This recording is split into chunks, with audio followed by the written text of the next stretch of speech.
Good evening and welcome to another beautiful moment of Sunday Rendezvous, that time when we share interesting human angle reports that make your Sunday on Nta Enugu Network Center. Gladly, government has set sail with the appointment of portfolios to the new commissioners. But on the sunny side of life, we have some interesting stories. Somewhere in Maiduguri, for instance, a 46-year-old man has landed in police net for defiling a minor. In cases of infidelity, women in this part of the world are often the ones taken to the slaughterhouse, while men go unpunished. Why is it so? Well, what is your take about the fake life syndrome of Abuja residents? Our correspondent at Abuja sought opinions, which we'll get to share with you here. Also tonight, the issue of spending so much to celebrate the dead more than the living was looked into, and I'm sure responses will amaze you. Among other stories in the can tonight is the interesting burial cum celebration of life and times of Chief James Ewagama, who was buried the traditional way. So do hang on for our bumper package tonight on Sunday Rendezvous. Good evening to you. I'm glad you could join us. Do not forget that you can watch us live on our YouTube. I am Nta Enugu. Against challenges undermining economic growth and peace in the zone. To this end, the governors presented a 4-point communique with the resolve to fight insecurity individually and collectively in partnership with the federal government. They also commended the various security agencies in the region for their commitment to the fight and cooperation with the government and people. They, however, encouraged them not to relent in their efforts. We wish to categorically state that the perpetrators of the insecurity and their sponsors in our region are criminals and should not be seen as legitimate agitators. Therefore, upon arrest, they should be dealt with in accordance with the laws of the land. The forum also resolved to hold a security and economic summit on a date to be announced in due time.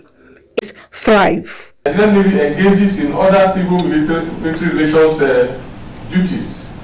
For instance, we conduct medical rhapsodies. We also engage in other forms of quick impact projects that impact our host communities.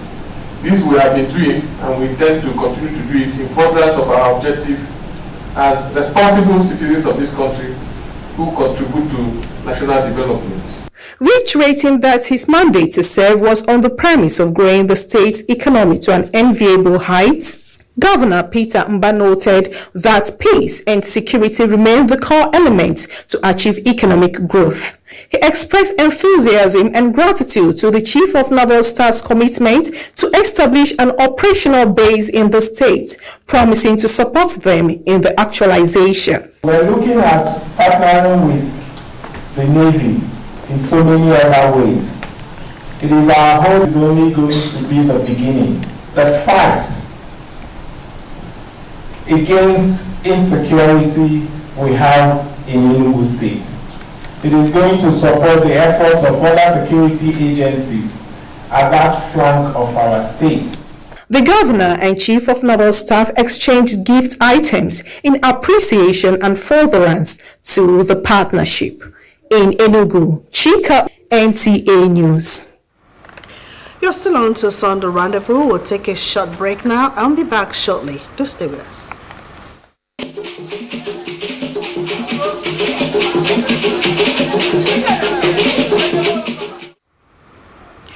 Glad to have you back. From the perspective of partners being faithful to the marriage vow, infidelity, whether by a man or woman, has devastating consequences. In this, however, the view of the society, well, Uche Ugochukwu in this report seeks answers to why women are often taken to the slaughter for infidelity, while men go unpunished, if not encouraged, even for same offense. Let's watch out. Infidelity, when looked at from any angle, cracks the wall of any relationship, dents public image and the private. From all perspectives, the aftermath is not palatable. Some former United States presidents still battle the scandal of the one-shot affair. In Nigeria, a famous Nollywood actor trending on the media has not only become unpopular among enthusiasts, but seems to be losing the love of his once enviable family and fans, no thanks to alleged infidelity. In the same vein, some musical artists are also neck-deep in the scandal, which is still rocking the entertainment industry. Although in many societies, women who take part in the acts are usually vilified, as illustrated even in the Bible, men are equal culprits but are rarely served equal punishment. The question is, why punish only the woman for an act involving a man as well? My curiosity took me to seek answers from an elderly citizen, Victoria Ogedebe. One of Maku from Igbo, he comot his wife from marriage. He say they waka from where they go, where they come. Everybody say leave and a man he be. The woman say na man he be. If when he be man, then he go waka up and down. What of himself? The content say you try you dey go. Your father has they call you. And it is true. If father has color, woman not the try her. Why woman no go try, a man go try? No, only man like to do her. Okay, now you as a woman, are you comfortable with that kind of thing, that practice? The dowry paid on the woman, that is what attach him and put him under man's authority, no matter what it is. Actually, not only women receive the end of the punishment. Why it is more pronounced on women, is that a woman knows already, she already get her partner, and she cannot attempt or try to get herself to another man, because it is also looked that if you are found doing so, you are trying to destroy the family, especially the husband. Popular as it may seem, there are many who frown at this idea of selective punishment, especially now that the world is struggling to end violence against women. We have to stop it, because before women will go out, there's something in the house, there's something happen. By and large, should women alone continue to bear the brunt? Where the partners need to be stoned, you do that, as explained in the hadith. Yes, Islam meant to marry more than one wife, but zina is different from marriage. Infidelity should be condemned, whether male or female. It has no basis in terms of, it destroys the family fabric and the whole sense of marriage, the marriage covenant. Laws are made, traditions are made, there's culture that can be modified as we go along, even abolished if need be. All said, infidelity is condemned no matter who the actors are, and its negative fruits continue to devastate the entire family and society at large. While infidelity is infidelity, and he who goes, of course, to equity must go with clean hands, if you ask me. Moving on, it is an act of pedophile to engage in sexual adventure with a minor for any reason. This landed a 46-year-old Abdullahi Alaji in police net for allegedly putting a 13-year-old orphan girl in the family way after luring her into the act on a sustained basis. Pauline Kujevena takes you to Ngomari area of Maduguri, where the man took advantage of this little girl, altering her future. 36-year-old auto mechanic who was said to have divorced his wife 10 years ago lured a little Falmata who lives around same area where his mechanical garage is located into something she never bargained for. This is not the first time he's been suspected with such act, as he tried to lure my 9-year-old daughter sometimes ago. I am glad the truth is out. The auto mechanic who had his way with the innocent girl sustained the act for over a period of 4 months, which eventually resulted to pregnancy. I was passing one day, then he called me to his shop and forced himself inside me. He had called me to do that 3 times now. Abdullahi, who admitted to committing the act, confessed that But because of the pregnancy, there is nothing we can do about it. The only way she can take care of herself and the baby is by marrying the man. We noticed that the pregnancy is 5 months, 10 days.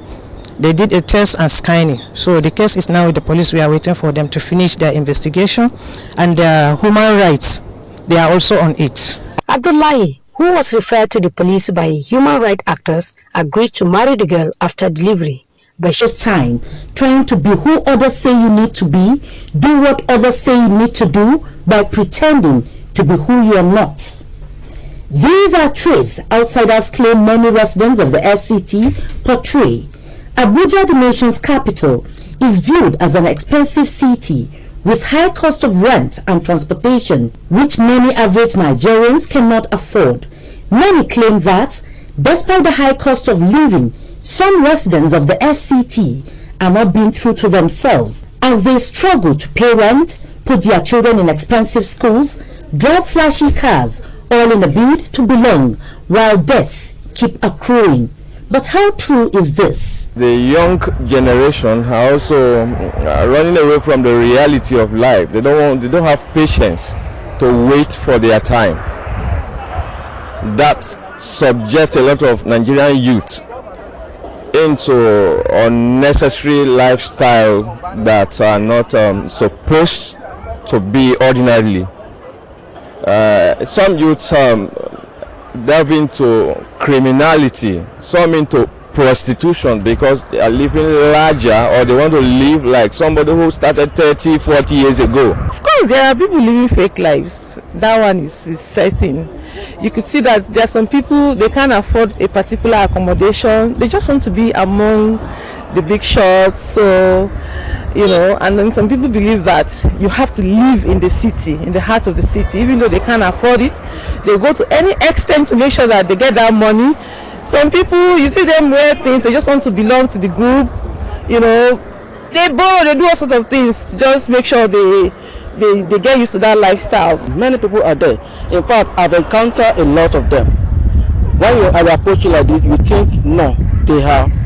By the time you get closer to them, you know that, no, they are not actually exactly what they are. There are people that is their way. They have chosen, no matter how you advise them, they have chosen to live that way.